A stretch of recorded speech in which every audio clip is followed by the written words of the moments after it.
The UK's National Health Service euthanizes a baby despite the parents' wishes and also the wishes of the Italian government. What is going on in the UK Health Service? Let's learn a little bit more about this.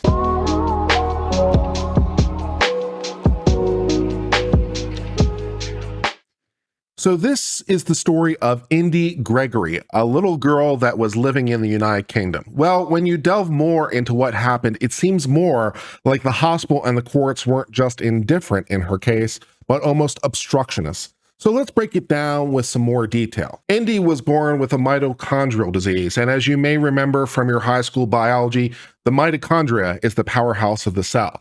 So if the mitochondria isn't working properly, it means the cell can't properly process energy, which of course is a problem. It is a condition that is very rare and also brutal because it affects pretty much every cell in the body.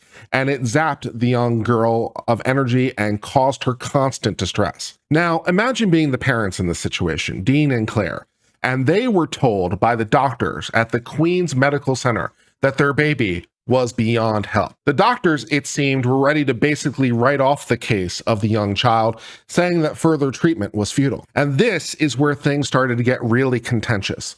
The hospital stance was rigid, but the parents weren't about to give up, of course, without exploring every last option. Now, here's where the parents' battle really starts to heat up. They find this hospital in Rome willing to help to try their young child, Indi. They're not just grasping at straws, mind you. They've done their research and they found a place that seems reputable, willing to provide care to the young child. But the UK legal system becomes an insurmountable wall. The family's lawyers are fighting tooth and nail for the right to take their child to a different country and have them treated there. Of course, this went to court as you would expect, but it turns out the UK judges were apparently no more feeling than the hospital. The judges were not just unyielding, they accused the family of playing games within the system.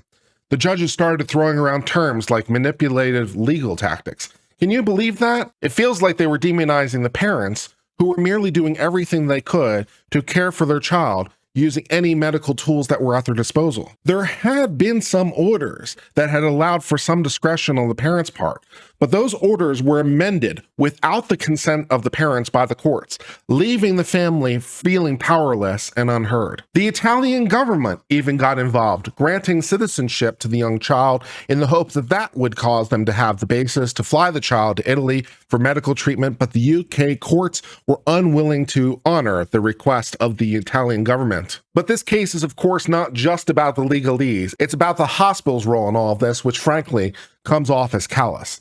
The hospital representative talks about the family wishes as if they were a problem rather than a valid concern. They mention the inconvenience of the public demonstrations, the inconvenience of the Italian authorities' involvement, and the parents' desire to have their daughter home as if they were just complications to the routine rather than the family's fight for child's life and dignity. Then you also got Nottingham University Hospital's NHS Trust, a part of the National Health Service, the Unified Health Service of Britain, parroting the line that they're providing specialized care in accordance with the court's judgment. But where is the passion for the child? Where is the empathy?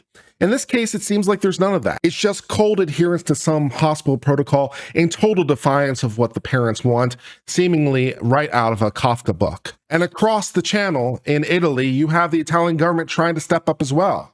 They're not just offering treatment, they are granting citizenship to the little girl. The Pope is also personally offering prayers and creating a massive international support work for the child Indi.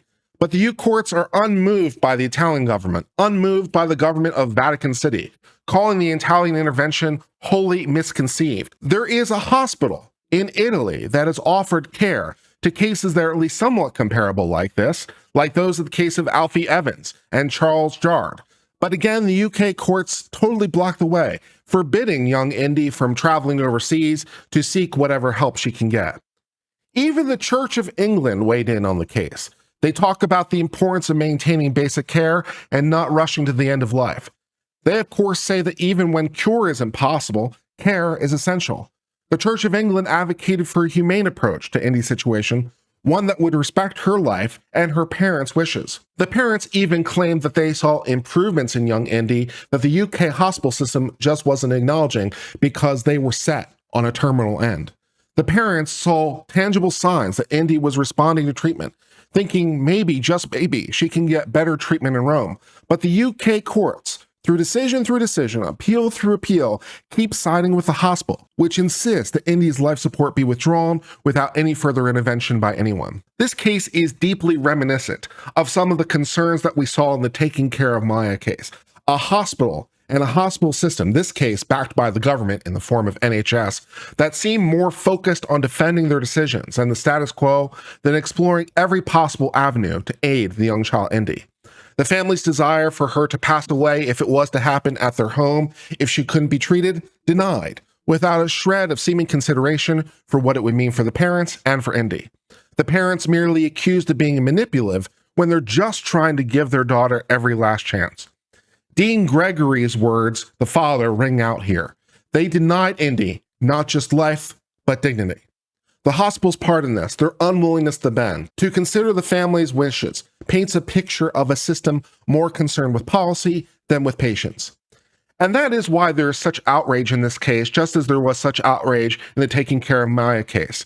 This feeling that the hospital and the entire system weren't just indifferent to the situation, but actively opposed to giving this family any sense of agency or solace in their darkest and most troubling hour. This story of Indi is more than just tragic. It's infuriating because it feels like humanity should be at the core of healthcare and the law was forgotten.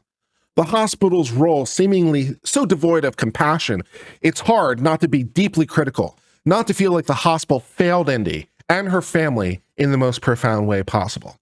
It also says something about the dangers of nationalized healthcare and the dangers of socialized medicine, that a hospital, against the wishes of their parents, against the wishes of the Italian government, against the wishes of the Vatican government, against the wishes of a hospital that seemingly is in a position to treat Indi, decided to go on a course of action, euthanizing a young child despite the meaningful hope that so many had put into the situation.